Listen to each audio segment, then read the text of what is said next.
శ్రీ గురుభ్యో నమః. ఓం సదాశివసమారంభాం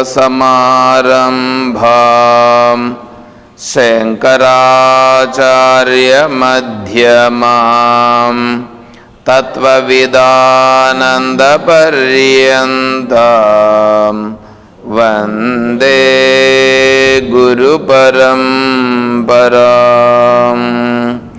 ఓం శ్రీ గురుభ్యో నమః. పూజ్య గురుదేవులు తత్వవిదానంద సరస్వతి స్వాముల వారి దివ్య చరణారవిందములకు ప్రణమిల్లుతూ పరిపూర్ణ పరబ్రహ్మస్వరూపులగు ప్రియాత్మ బంధువులారా, ఓం శ్రీ గురుభ్యో నమః.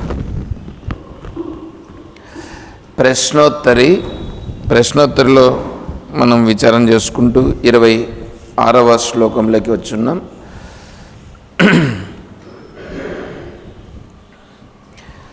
కుతో హి భీతిః సతతం విధేయా లోకాపవాదాశ్చ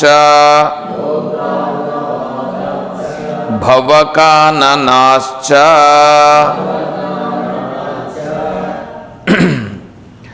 కో వాతి బంధుః పితరశ్చ కే వా విపత్సహాయః పరిపాలకాయే.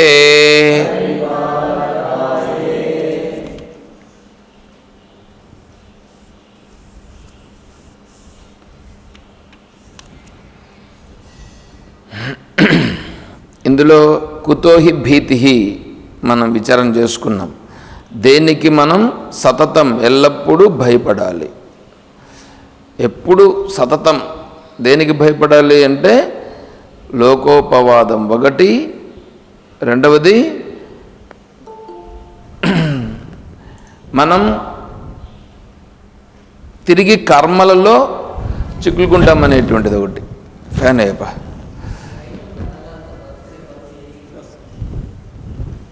కాబట్టి ఇప్పుడేంటి, లోకోపవాదమునకు భయపడాలి. ఏమన్నారు?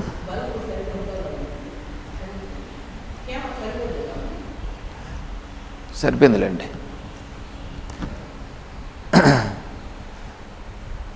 ఏమైంది?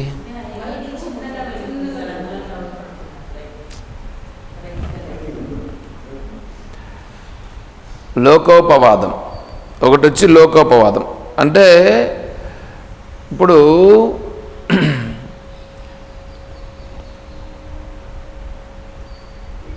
ఎవరెవరు ఏ ఏ స్థితిలో తీసుకోండి. ఇప్పుడు బిడ్డలు కన్నారు. బిడ్డలు కన్న తర్వాత ఏం చేయాలి? బిడ్డలకు సక్రమైన మార్గంలో వాళ్ళను చూపించాలి. అలా లేదని అనుకోండి, అప్పుడేమంటారు? బిడ్డలు కనేసినాడు వీడు, వాళ్ళని మాత్రము సక్రమైన మార్గంలో పంపించలేదు అంటారా? ప్రపంచం ఉంటుందా? కాబట్టి ఏం చేయాలి? బిడ్డలను కనేదానికి ముందే ప్లాన్ చేయాలి. ప్లాన్ చేసి ఆ ప్రకారంగా చేసుకోవాలి. అందుకే ఇప్పుడేమి 1 or none అనే కాడికి వచ్చినారు. ఇప్పుడు ఒక బిడ్డ, ఇంతకుముందు 3 ఉన్నింది, ట్రయాంగిల్ ఉన్నింది, అది పోయి ఇప్పుడేమైంది 2 వచ్చినారు. 2 కూడా పోయి ఇప్పుడేమైంది 1 వచ్చింది. ఆ 1 కూడా చూసుకుందాంలే నిదానంగా అనే పరిస్థితి వచ్చింది ఇప్పుడు. అయితే బిడ్డలను కనిన తర్వాత వాళ్ళను సక్రమంగా పెంచకపోతే ఎవర్రా ఏం వంశం రా వీడిది అని అంటారు కదా. ఛాందోగ్యోపనిషత్తులో 6వ అధ్యాయంలో సద్విద్య అని ఉన్నది. అందులో ఒక మహర్షి, ఆ మహర్షికి ఒక కొడుకు. ఆ కొడుకు 14 ఏళ్ళు అయిపోయింది. ఆయన గురువు. ఆయన గురువు, కానీ వాళ్ళ కొడుకు మాత్రం చదువుకునేదానికి రాలా. అప్పుడు అతను అంటాడు, చెయ్యి, మా వంశంలో ఇంతవరకు అతి బంధువు అని చెప్పుకున్నవాడు ఇంతవరకు లేదు. తర్వాత కూడా వస్తుంది, ఇక్కడ అతి బంధువు అని ఉంది, కోవా అతి బంధువు అని. సరే చెయ్యి, మా వంశంలో ఇంతవరకు అతి బంధువు అని చెప్పుకున్నవాడు ఇంతవరకు ఎవరు లేరు అని అన్నాడు. అంటే ఏంటంటే ఇక్కడ శృంగేరి మఠంలో నుంచి కొంతమంది స్వామీజీని పిలిపించి ఉన్నారు ఇంతకుముందు అక్కడ శివాలయానికి. అక్కడ వినాయక స్వామి ఏదో ఒకటి ప్రతిష్టాపన జరిగేదానికి మీ ఏరియాలో అనుకుంటా, మీ ఏరియాలో అమ్మవారికి కూడా ఏదో ప్రతిష్టాపన చేశారు. అప్పుడు శృంగేరి వాళ్ళని పిలిపించున్నారు అక్కడికి. సరే వాళ్ళు వస్తే నేను కూడా అప్పుడు వెళ్ళున్నాను.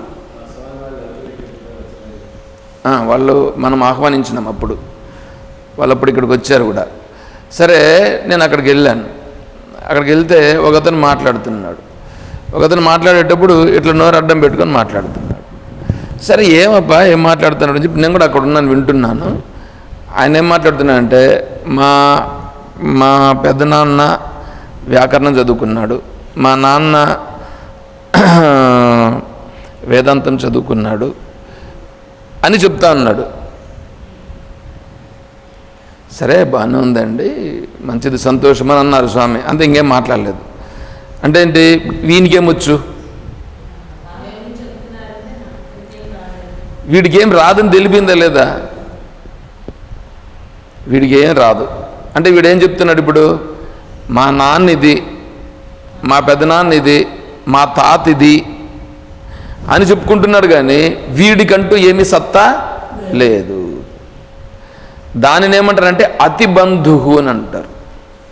మా వాళ్ళందరూ గొప్ప గొప్ప వాళ్ళండి, మా వాళ్ళందరూ గొప్ప గొప్ప వాళ్ళండి, నువ్వేమిరా అని చెప్పుకునే దాన్ని ఏమంటారంటే అతి బంధువు అని అంటారు. అట్లా చెప్పుకునేటువంటి వాళ్ళు మా వంశంలో ఇంతవరకు పుట్టలేదు ఛీ అని అన్నాడు. ఎవరు? ఆ గురువుగా అంటే తండ్రి అయినటువంటి అతను. 14 గంటలు అయిపోయింది, నువ్వేం ఇంతవరకు కనీసం వేదాంత విద్య నేర్చుకునేదానికి నువ్వు రాలేదు, నువ్వు నేర్చుకోలేదు, చిచ్చి అందన్నాను. అప్పుడు అంతవరకు బొంగరాలు ఆడుకునేదానికి పోయేది, కబడ్డీలు ఆడుకునేదానికి పోయేది, ఇంకా వీడి ఆటల్లో ఉండేదే. కానీ వాడు ఇట్లొచ్చి చేసేదిలే. పైగా తండ్రి అంటే, ఎందుకంటే ఎవరైనా తండ్రి కదా, లెక్కలేని తనం. ఇంకా అమ్మ అంటే ఇంకా చాలా ఇది ఏందిలే అనేసి అట్లాగా లెక్కలేని తనంతో చేస్తాడు. సరే ఆ తర్వాత మళ్ళీ సరే చదువుకునేదానికి నేను వెళ్తాను అని అంటాడు. వెళ్తానని అన్నాడు కానీ ఇక్కడికి వస్తానని అనలా, తండ్రి దగ్గరికి వస్తానని అనలా. సరిపో అప్పుడు ఆ సమయంలో ఇంక వేరే గురువు దగ్గరికి పంపిస్తాడు. పంపించి అక్కడేదో చదువుకుంటాడు. చదువుకొని 14 గంటలు చదువుకొని మళ్ళీ వస్తాడు. వస్తే నాన్నకు నమస్కారం పెట్టాడు. ఒరే వీడు విద్య నేర్చుకునేది విద్యా వినయ సంపన్నే బ్రాహ్మణ్య గవేహస్థితి ఉండాలా, వీడికి ఏంది విద్య అనేటువంటిది వినయేన శోభతే, విద్య నేర్చుకుంటే ఏం కావాలా, వినయం రావాలా. వీడికి వినయం వచ్చిందా? తల్లి తండ్రికి నమస్కారం చేయలే వాడు వచ్చి. చూడండి అప్పుడు వీనికి తలపొగురెక్కింది, వీడికి తలపొగురు ఎక్కింది అని గుర్తించి అప్పుడు తండ్రి అయినటువంటి అతను అడుగుతాడు. ఏమడుగుతాడంటే, నాన్న నువ్వు నేర్చుకున్నావా విద్య? నేర్చుకున్నాను, నేర్చుకున్నాను గురువుల దగ్గర 14 సంవత్సరాలు బ్రహ్మాండంగా నేను విద్య నేర్చుకున్నాను. సరే అట్లయితే నువ్వు నేర్చుకునే విద్యలు బాగా నేర్చుకున్నావు కదా, అవిజ్ఞాతం విజ్ఞాతం భవతి, ఏది తెలియకపోయినా తెలిసినట్లు అవుతుంది, ఏది తెలుసుకుంటే సర్వం విజ్ఞాతం భవతి. ఒక్కదాన్ని తెలుసుకుంటే సర్వము తెలుసుకోవాలా, ఇంకా మళ్ళీ వేరే దాన్ని తెలుసుకోవాలి అనే దానికోసం వెతకాల్సిన పనిలే. దేనిని తెలుసుకోకపోయినా తెలుసుకున్నవాడు అవుతావో అది నీకు తెలుసా అని అన్నాడు. వాడికి తల తిరిగింది. ఎందుకు? ఏం అర్థం కాదు, అసలు ప్రశ్నే అర్థం కాల వాడికి. ప్రశ్నే అర్థం కాదు. అప్పుడు నమస్కారం చేస్తాడు. అప్పుడు నమస్కారం చేస్తాడు. ఇదంతా తల పొగురు కదా ఇది. అప్పుడు నమస్కారం చేసి మళ్ళీ ఏమంటాడంటే, మాకు గురువులు ఈ విషయం నాకు చెప్పలా, ఈ విషయం నాకు చెప్పలేదు అని అన్నాడు. గురువులకు తెలియలేదు నన్లా, ఈ విషయం నాకు చెప్పలేదు. గురువులు చెప్పాలంటే వినయము అవన్నీ కనిపిస్తే దానికి చెప్తారు.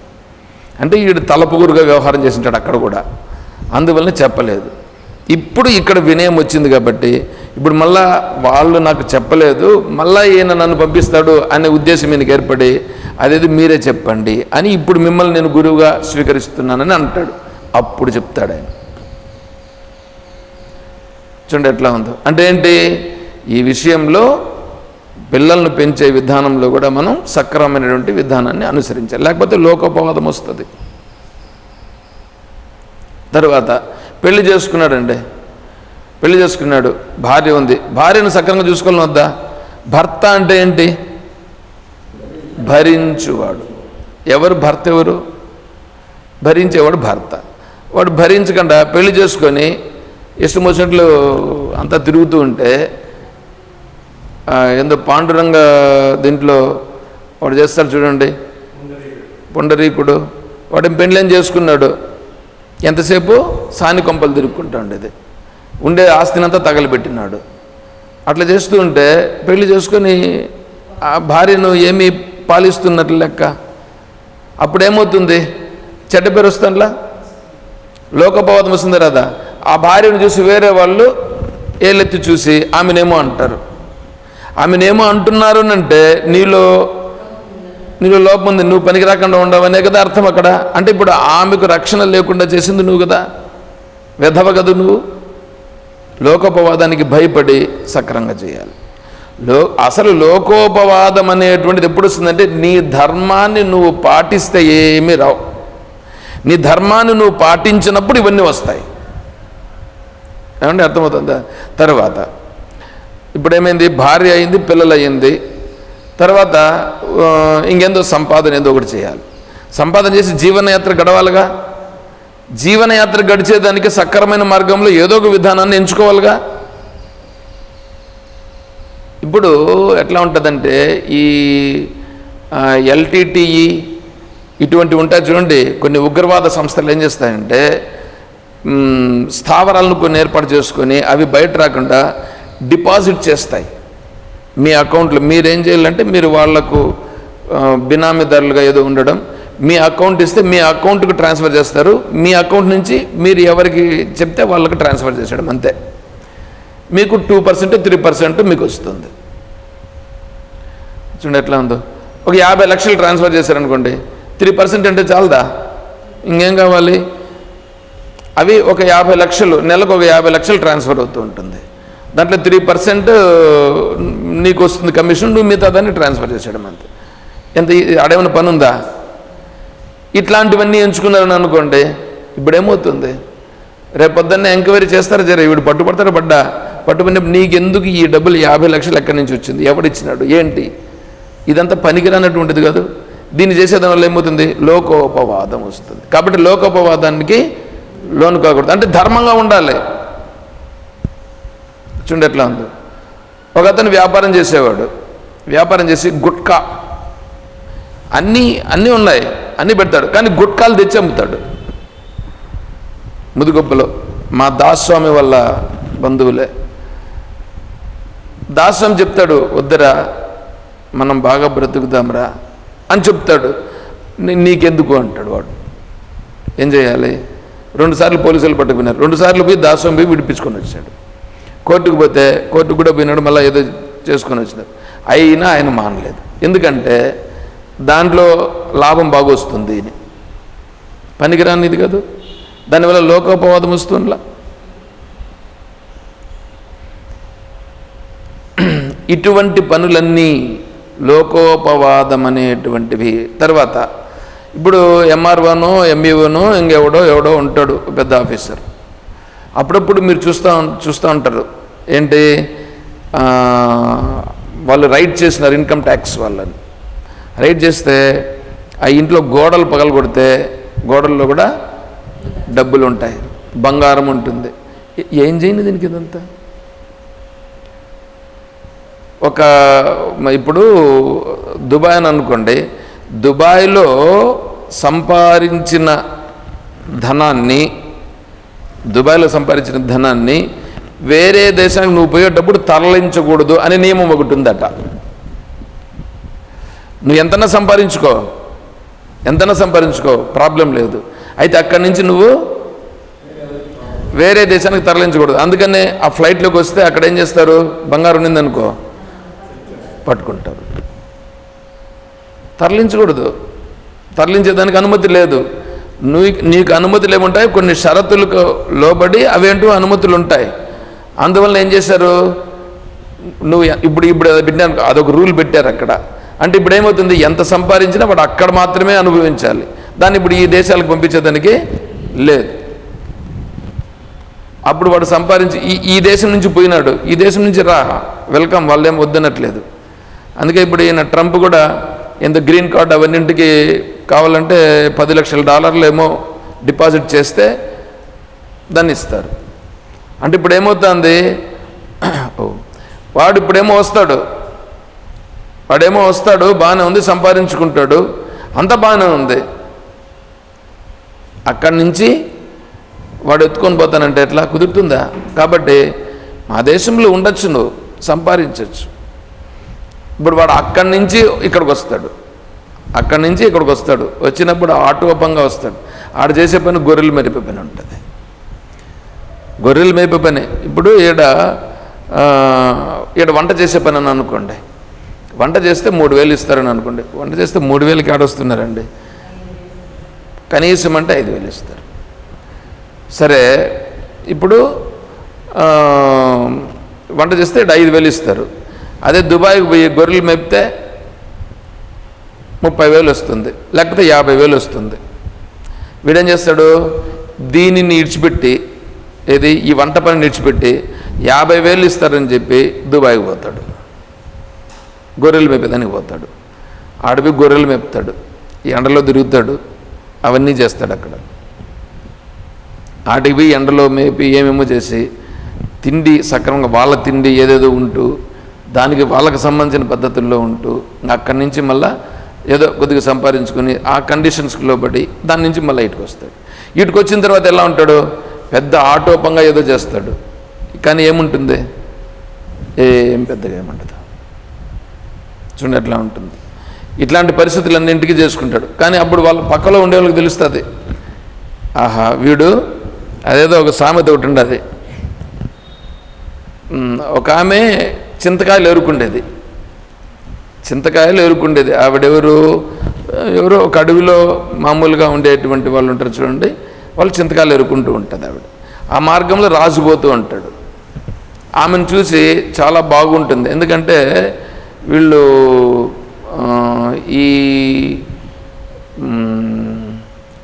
కొన్ని వాళ్ళు ఏంటంటే అడవుల్లో ఉండేటువంటి వాళ్ళు, ఇట్లాంటి వాళ్ళు తినే ఆహార పదార్థాలు వాటి వలన వాళ్ళ ముఖము అవన్నీ కూడా బాగానే ఉంటాయి. ఈ రాజు పోతూ ఉంటే చూస్తాడు. ఇప్పుడు ఈ మధ్యలో మొనాలిసా ఎవరో ఒకటి పడింది చూడండి, అలాగా ఆ ముఖము ఏమిలా కొద్దిగా నీళ్ళు కళ్ళు ఉన్నాయి అంతే ఆమెకి, ఇంకా పెద్ద ఇంకేమీ ఆడేమి ఎక్స్ట్రా ఏమీ లేదు, అందరికి ఉండేటివి కదా ఆడుండేది. ఆ నీళ్ళు కళ్ళను చూసి ఆమెను ఏదో చేసినారు, ఆమె వచ్చింది. ఇప్పుడు ఆ మనిషిని చూసి రాజు ప్రేమించి నేను పెళ్లి చేసుకుంటా అన్నాడు. రాజు పెళ్లి చేసుకుంటానంటే వద్దంటుందా? చేసుకుంటుంది. రాజు అంతఃపురంలో తీసుకొని పోయినాడు, పెట్టినారు, అంత బాగానే ఉంది. ఆమె కొంతకాలం అయిన తర్వాత విహారానికి వచ్చినారు. వస్తే ఈ చింతకాయలు ఎవరుకుంటా కనిపించినారు కొంతమంది. అప్పుడు ఈమె అడిగింది, ఈ వంకర టింకర కాయలు ఏంటి అని అడిగింది ఆవిడ. అప్పుడు రాజు కనిపించింది. ఈమె ఎక్కడుండింది అప్పుడు? చింతకాయలు ఏరుకుంటా ఉన్న ఆవిడ్ని నేను ఏదో పెళ్లి చేసుకొని పైకి తీసుకొని పెడితే ఇప్పుడు ఏమంటుంది, వంకర టింకర కాయ అంట. ఓహో అని చెప్పి విడిచిపెట్టి ఆయన వెళ్ళిపోయినాడు. అప్పుడు వంకర టింకర కాయలు ఏంటో మళ్ళీ ఆమెకు తెలిసింది. మళ్ళీ చూడండి ఎట్లా ఉంటుందో. ఇట్లాంటి పరిస్థితులన్నీ వస్తాయి. అది లోకోపవాదం కాదు, ఉండాల్సిన స్థితిని తను మెయింటైన్ చేయాల్సిన పరిస్థితి ఉంటుంది. కాబట్టి లోకోపవాదానికి గురి కాకూడదు.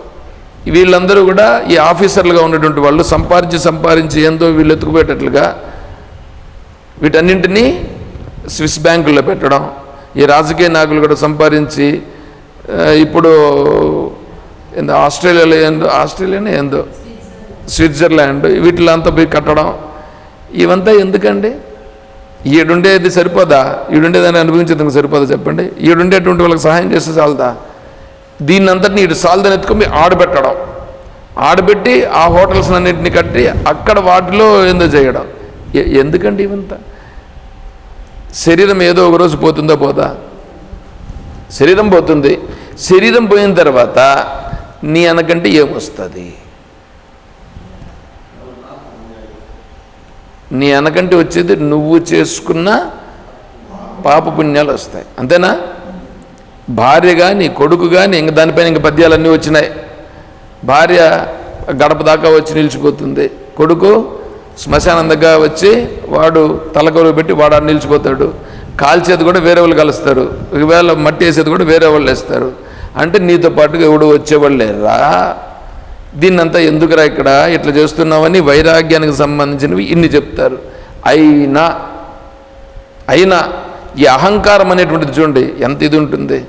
నేను కోర్టుకు దొరకను ఏమంటే కోర్టులో ప్రూవ్ కాకపోతే, కోర్టులో ప్రూవ్ కాలేదు అంతలో మాత్రానికి వాడు సాచానా? సాచా అంటే నిజాయితీపరుడా? నిజాయితీపరుడా? కోర్టులో కాకపోయినా ప్రజలకు తెలీదు. పైవాడు అంతే, పైవాడు ఇంక వేరేవాడు లేడు. మనం వేదాంతం మాట్లాడుతున్నాం. నా మనస్సుకు తెలుసు ప్రజలను మోసం చేస్తే దీని ఫలితం ఏంటి అనేటువంటి విషయం చాలా బ్రహ్మాండంగా ఉంది. అర్థమవుతుందా? అదేవిధంగానే ఇంటిలో ఉన్నప్పుడు కూడా భార్య, భర్త, పిల్లలు నా విద్యుక్త ధర్మం ఏమిటి? ఇవన్నీ చేయాల్సిన పనిలా? ఇవన్నింటికి లోకోపవాదాన్ని తట్టుకునేదాని కొరకు, లోకోపవాదం రాకుండా ఉండుట కొరకు శ్రీరామచంద్రుల వారు సీతమ్మ తల్లిని అగ్నిప్రవేశం చేయమని అడగలేదు. అగ్నిప్రవేశం చేయమని అడగలేదు, కానీ ఆవిడను ఇప్పుడు విడిపించినాను. ఇప్పుడు భార్యను అతను ఎత్తుకుపోయాడు, రావణాసుడు ఎత్తుకెళ్ళాడు. ఇప్పుడు లోకం ఏమంటుందంటే, లోకము భార్యను ఎవడో ఎత్తుకొని పోతే ఈయన భార్యను కూడా కాపాడలేని అసమర్థుడు అని అంటారని రామచంద్రుల వారు చెప్పే మాట. ఈయన అసమర్థుడని అంటారని నేనేం చేశానంటే ఆమెను చెర నుండి విడిపించినాను. చెర నుండి విడిపించినాను. ఇప్పుడు ఇంక నీ ఇష్టం వచ్చినట్లు నువ్వు వెళ్ళొచ్చు, ఎందుకంటే నాకు ఈ అపవాదు రాకూడదు. చూడండి అన్నమాట, నాకు అపవాదు రాకూడదని నేను చేసినాను అని ఈయన అంటాడు. ఆమె ఎట్లాంటిది? ఆమె అంటుంది, నేను ఈ సూర్యవంశపు రాజులకు సంబంధించినటువంటి వాళ్ళలో పుట్టినటువంటి రామచంద్రునికి భార్యగా ఉండేదానికి నేనున్నాను. నేను రామచంద్రునికి తప్ప నేను వేరే వాళ్ళని ఎవరిని కూడా అసలు తలంచలేదు, భావించలేదు. నేను బ్రతికి ఉంటే వాళ్ళ కోసమే బ్రతికి ఉండాలి, బ్రతికి ఉన్నది కూడా అందుకోసమే. అయినా సరే ఈ మాట అన్నాడు కాబట్టి నేను ఇప్పుడే చచ్చిపోతా అనేసి వెంటనే అప్పుడు లక్ష్మణ్ పిలిచి, లక్ష్మణ అగ్ని ఏర్పాటు చేయి. ఇప్పుడు చూడండి, పైకి అనేదానికి ఎట్లా ఉండదు. ఇప్పుడు ఇక్కడ రామచంద్రుల వారికి సీతమ్మ పైన ఏమన్నా అభిప్రాయము, దోషి అనేమన్నా ఉందా? లేదు. ఇది హనుమంతుడు అందరూ సీతమ్మను వెతికేదానికి వెళ్ళేటప్పుడు చెప్తాడు, ఈ ఉంగరం ఒకటి ఇస్తాడు. ఇచ్చేయమంటాడంటే నాకు కావాల్సింది ఏంటంటే సీతమ్మ బ్రతికి ఉందా లేదా, అంతే నాకు కావాల్సింది. బ్రతికి ఉంది అంటే నా కోసమే బ్రతికుంది. అప్పుడు చెప్తాడు, సుందరకాండలో వస్తుంది ఇది. బ్రతికి ఉందనంటే నా కోసం బ్రతికుంది, లేకపోతే చచ్చిపోయింటుంది ఆవిడ. ఎందుకంటే ఆవిడేంటంటే ఇప్పుడు ఆమె వెళ్ళిపోయిందని అనుకోండి, ఆమె వెళ్ళిపోతే నేను అపకీర్తి పాలవుతాను అనేసేసి ఆవిడ బ్రతికుంటుంది. చూడండి, అంటే ఆవిడ బ్రతికుంది అని అంటే నా కోసం బ్రతికుంది కాబట్టి నేను ఇప్పుడు వెళ్ళాలి, కాబట్టి వెతకండి అని చెప్తాడు. ఇప్పుడు సీతమ్మ గారు కూడా, సీతమ్మ గారి దగ్గరికి వచ్చేటప్పటికి నిన్ను చెర నుంచి విడిపించినాను అని అంటే అర్థం ఏమిటి? చెర నుంచి విడిపించినానన్నట్లుగా లోకం కోసం చెప్తున్నాడు ఆ మాట. అంటే భార్యను కూడా విడిపించలేని అసమర్థుడు ఈ రాజ్యాన్ని ఏం పరిపాలిస్తాడనే మాట వస్తుందిగా. నీ కొడుకునో నీ కూతుర్నేనే సక్రంగా చేసుకోలేని నీవు లోకాన్ని రాజ్యాన్ని ఏం పరిపాలిస్తావు అనేటువంటి మాటలు కూడా వచ్చాయిగా. అటువంటి మాటలన్నీ రాకుండా ఉండుట కొరకు, లోకోపవాతం రాకుండా ఉండేదాని కొరకు రామచంద్రుల వారు ఆ పని చేశారు. ఆ మాట అన్నారు. కానీ మనసులో సీతమ్మ గారి పైన ఏమైనా వేరే భావన ఉందా? లేదు, దోషభావం లేదు. లోకోపవాదం అనేటువంటి దాని కొరకు ఆ మాట అన్నాడు. సీతమ్మ తల్లి కూడా లోకోపవాదాన్ని అనుసరించి అది అర్థం చేసుకున్నటువంటి మహా సాధ్వి మాత కాబట్టి ఆమె కూడా అలాగే ప్రవర్తించింది, ఏం కాలేదు. అప్పుడు అగ్నిదేవుడు రావడం, అగ్నిదేవునిలో ఏమీ ఆ అమ్మగారు ఏమి కాలేకపోవడం జరుగుతుంది. హనుమంతుడు సీతమ్మని వెతికేదానికి వెళ్ళాడు. వెతుకుతున్నాడు. సీతమ్మని ఎప్పుడైనా చూశాడా? ఎప్పుడు చూడలేదు. ఈయనకి పెళ్ళన్నా అయిందా? కానీ పెళ్ళి కూడా చేసేసినారు. ఇంకా ఆయనకు పిల్లలు కూడా పుట్టించేసినారు ఇల్లు. ఆయనకు పెళ్లి కాల, కానీ పెళ్లి చేసినారు సువర్చల అనే ఆవిడను. ఆ సువర్చల అనే ఆవిడ సూర్య భగవానుని కుమార్తెట. ఎట్లాంటి మహాత్ములు చూడండి. ఆమెను పెళ్లి చేసుకొని ఆమెమో ఒక జాగాలో ఉంటుంది, ఈయన ఒక జాగాలో ఉంటాడు. కానీ ఈయన సముద్రయానం చేసేటప్పుడు ఈయనకు మళ్ళీ ఒక సంతానం కలుగుతాడట. పనికి రానటువంటి కట్టు కథలంటే దీనికి ఇంకా కట్టు కథలకు అంతు లేదు. బుద్ధి ఎట్లా ఉంటుంది? దాన్ని వినేవాళ్ళు ఉంటారు చూడండి, క్వశ్చన్ అయ్యారు. ఏమండి, గోడలో నుంచి మనిషి పుడతాడు ఎవడన్నా? నువ్వు ఎంతన్నా సరే. ఇప్పుడు వాడెవడో చనిపోయినప్పుడు రాజు చనిపోతే రాజు అతను ఏం చేశాడంటే సక్రమంగా పరిపాలన చేయలేదు. భాగవతంలో కథ.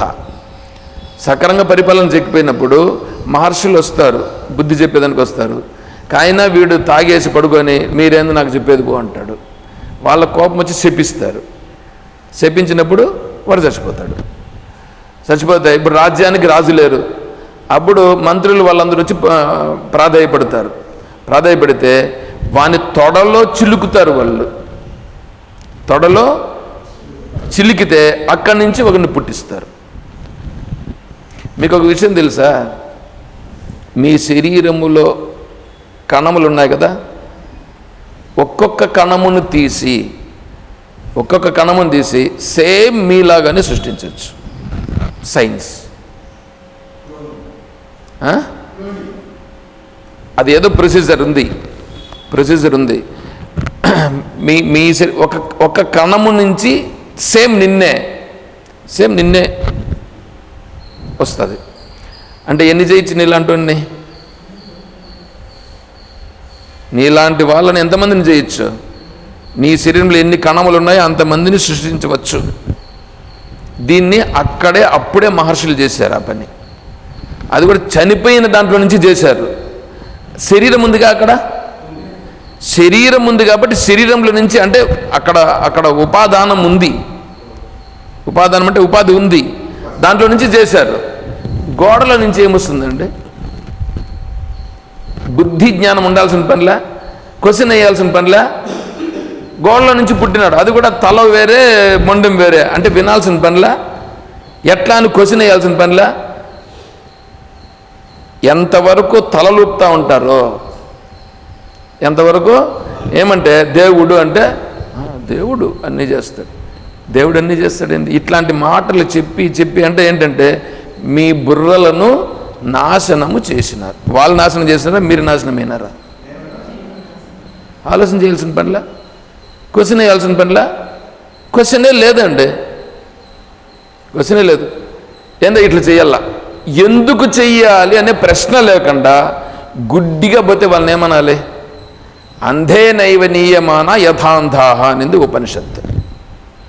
అంటే గుడ్డోని పట్టుకొని గుడ్డోడు పోతే వాడు చేరతాడా? వాడు గుడ్డోడు, నువ్వన్నా కొద్దిగా ప్రశ్న వేసి దీన్ని ఏంటి అనే విషయం ఆలోచన చేయాలని వద్దా? ఆలస్యం చేయాలని వద్దా?